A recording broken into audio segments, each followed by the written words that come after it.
In this video, we're going to be looking at a pretty common task that we might want to do, and that is to change the geometry of an existing model. So for this example, this is a badge reel holder, and currently the interior depth is roughly 11 millimeters. But for our badge rail, let's say that we needed something that was 10 millimeters. Everything else is perfect, but the depth, it sits in there a little bit sloppy. So we want to make it only 10 millimeters deep. Well, how do we do it? Well, it's pretty straightforward with our cut plane tool. So let's go ahead and grab our model and go into the cut plane tool. And that little yellow cube in the middle, we can adjust the plane up and down. So we'll move it down here and make sure cut to parts is turned on, and we'll perform the cut. We'll go ahead and fix the model if there's any issues that come up, and then we'll use cut to plane again, but this time we're just going to cut the plane right there in the middle. So we'll go ahead and choose perform cut. And now what we've done is we've isolated some geometry. We have a top piece, we have the piece that we're going to modify the height of, and then the bottom piece. Okay, so we're just going to alt click the center section here and go to the scale tool, and you see it says it's 4.3, but I'm going to make it 3.3. Take 1 millimeter off. Okay, so now you can see we in fact have taken 1 millimeter off, and then we have this gap in between these pieces. So now we need to bring those pieces back together again. And this is relatively easy to do with the assembly tool. So we'll go ahead and select our model again, and we'll use the assembly tool here, and we'll choose the point-to-point option, and we have to select 2 points within the model. So we're going to hold our shift key down, and we'll select this edge, and we'll select this edge, and you can see it says 0.506, and we'll just, for the Z height, we'll just hit 0 there, and now we've brought those two together. Okay, so now we have to kind of redo the same thing all over again. So we'll go back into our assembly tool, and same thing we'll do in point to point, where we select this edge, and you can see it says it's approximately 1.02. So we'll just go ahead and hit 0 here, and now those pieces are back together again.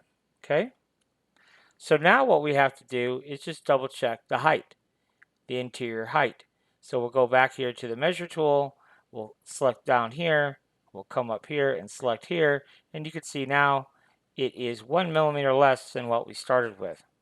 So now that little bit of play that we had for our badge rail should now be taken away because we've reduced it by 1 millimeter. Now we do have 3 parts.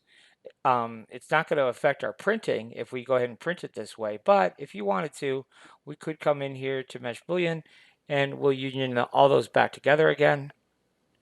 So now those are all back together again, and now we have our completed model, but not quite as deep. Okay, so that is how the cut to plane tool works, and there's a variety of different scenarios where you may want to take advantage of that. Another advantage, let's just say this is a 2 millimeter thick plate on the bottom. Maybe I want to make that plate thicker, but there's really no way to do it right now. So what we would do is we would go ahead and use the cut to plane tool, go ahead and lower it down so we can isolate a piece of it.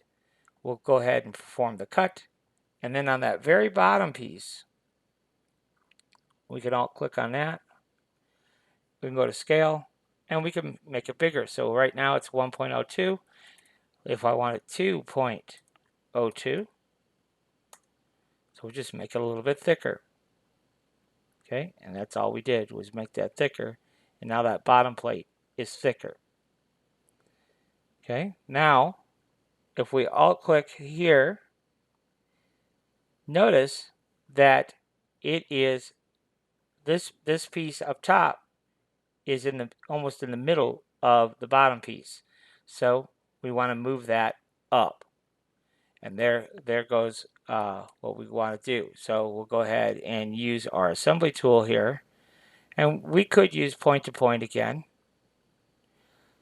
Okay, well, we know that and actually we don't even need to, because we know we're just going to move it up 1. So we could just go to our move tool here, and in the Z, we would just change that to 9.01.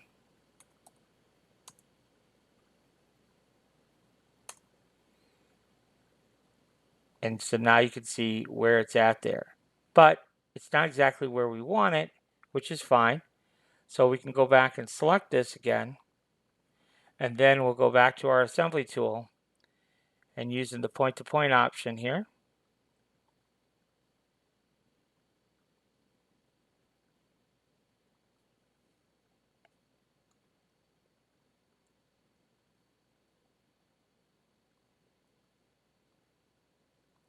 We'll just change that value to 0. And now everything's lined up again. And we have that bottom plate 3 millimeters thick instead of only 2. So pretty easy function to use and quite useful when we need to modify existing geometry and we don't want to go back into whatever modeling software we might have used to fix it. All right. So that is how to use that cut tool here inside Bambu Studio.